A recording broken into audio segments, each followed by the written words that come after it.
It is sold as incense, but most people aren't lighting it for the smell. Many are smoking it to get a marijuana-like high. It's called Mojo or Spice, and many other varieties are being sold all across the metro area. But there are no regulations on it, and law enforcement has a warning for parents tonight about what people are calling legal weed. So is it legal? Katie Moore brings us this 4 Investigates report. Marijuana, a drug that gets people high, a drug that can land people in jail, a drug that can land people in the unemployment line. Weed, here in Louisiana anyway, it's illegal. My job, it requires drug testing. So that's one reason I don't any longer smoke weed. French Quarter tour guide and internet video blogger Casey Nunez admits he's smoked plenty of marijuana, but now he's smoking something else, something called Mojo. Very similar to the feel of marijuana when you're under the influence of it. It's sold as incense at herb shops, also known as raw or head shops, and Nunez says it's everywhere. It's very evident in the French Quarter. You've got a lot of people walking down the street with their pipes smoking their Mojo. But Mojo and different varieties of spice aren't just available at raw shops. We even found it for sale at gas stations and convenience stores.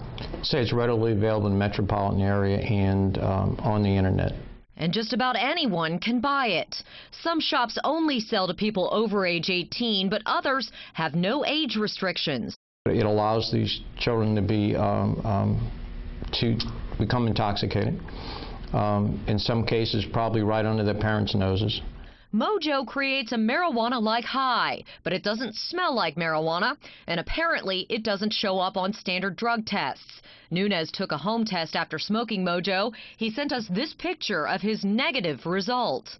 This will not show up on a field test kit because the field test kits check for THC. Police and the Federal Drug Enforcement Administration use field kits to test and see if drugs they find contain THC, the chemical in marijuana that federal drug law deems an illegal drug.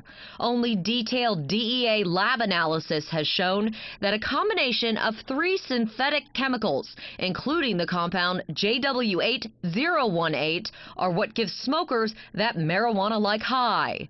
The DEA has included that specific combination in their list of controlled substances, but only detailed chemical analysis in a lab will find that combination of chemicals.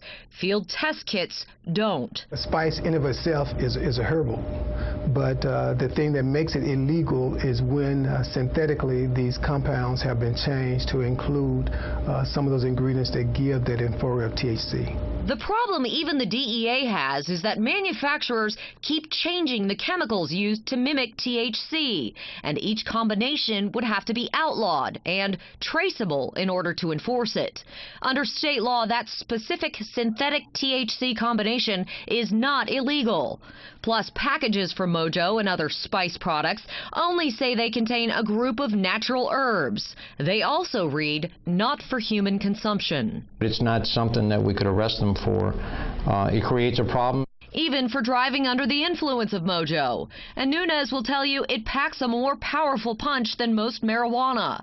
According to Deputy Chief Scott, the Crime Stoppers drug hotline is not getting a large number of calls about Mojo, only one from the North Shore and one from the South Shore in the past 2 years. However, owners of local raw shops told us they are getting calls from parents wondering how their teens got their hands on it and what exactly it is.